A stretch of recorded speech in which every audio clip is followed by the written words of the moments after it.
И если вы будете изучать историю советского автомобилестроения по моим видео, то сложится впечатление, что АвтоВАЗ строит исключительно спортивные машины, предназначенные для различных автосоревнований. И давайте немножко поверим в эту историю, хотя бы будем надеяться, что это так. И в этом видео я хочу вам показать, как я буду строить очередную спортивную «Ладу». Машина, которая, вопреки всему, модель, которая, вопреки всему, у меня получилась. Итак, поехали. Перед началом сборки я хочу вкратце рассказать, что это за автомобиль такой Lada Samara T3.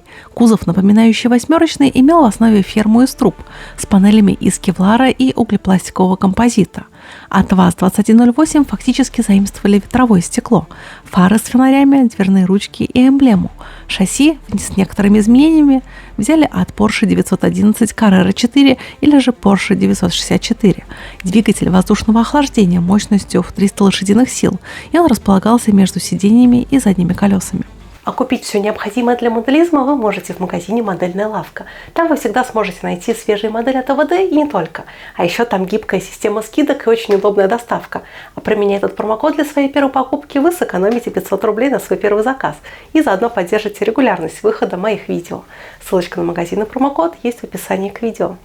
А это набор от 3D Denny в красном пластике. Модель изготовлена методом 3D-печати. И в отличие от продукции Model Tools, которая была в прошлом видео, со стыковкой тут есть небольшие проблемы. Каждую деталь приходится подгонять по месту напильником, прям как на настоящих «Жигулях».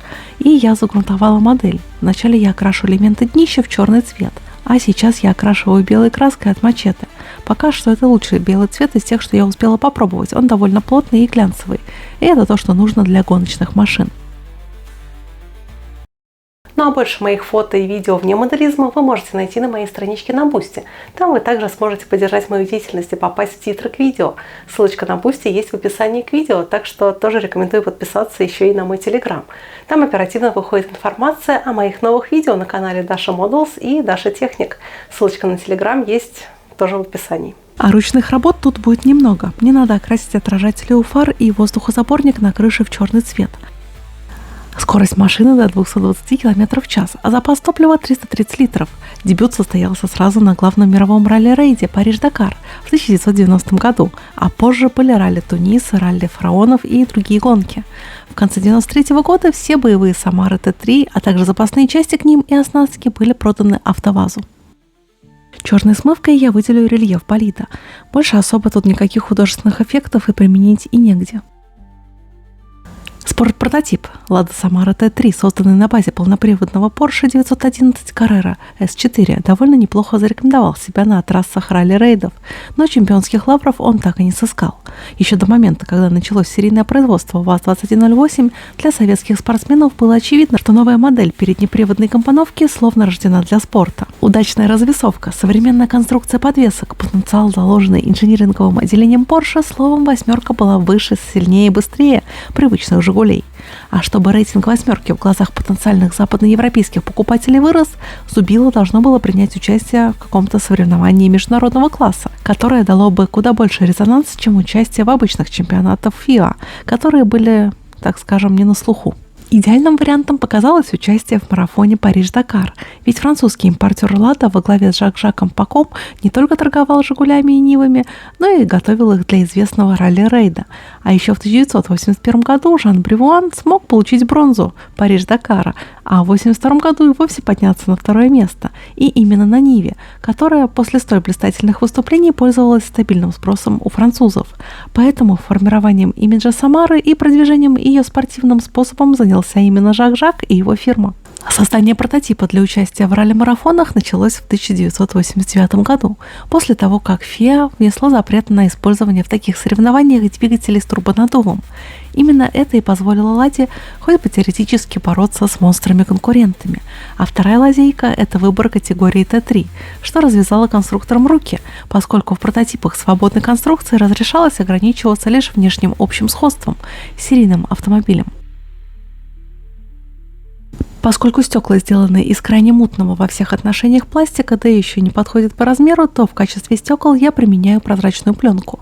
Приклеивать я ее буду на клей для прозрачных деталей от Pacific 88. А после помещения стекла на свое место я протираю их тканью, а точнее микрофиброй, чтобы убрать следы клея и все отпечатки пальцев.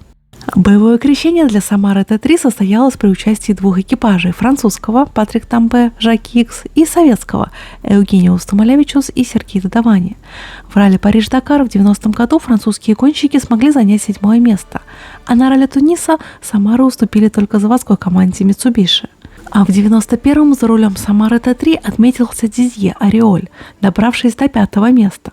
Однако спортивная карьера Самары Т-3 была недолгой и закончилась уже в 1995 году по банальной причине.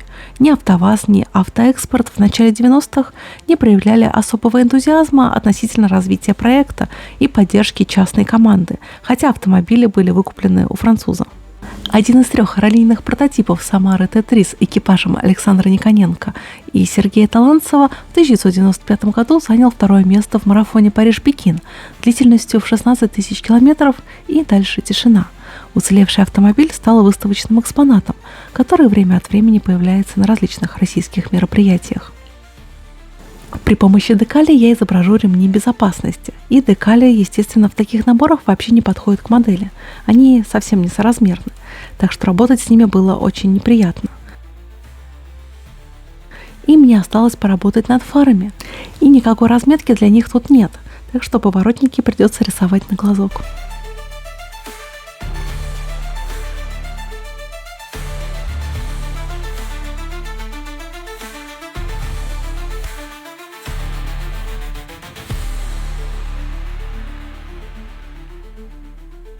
И вот такая лада у меня получилась. Конечно, тут очень много есть странностей и неточностей, но это все, что я могла выжать из этого набора от 3D Дани, который продавался на очередном форуме для моделистов.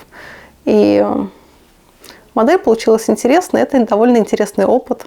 Так что, надеюсь, это видео вас вдохновило на ваши собственные стройки. До новых встреч. Пока-пока.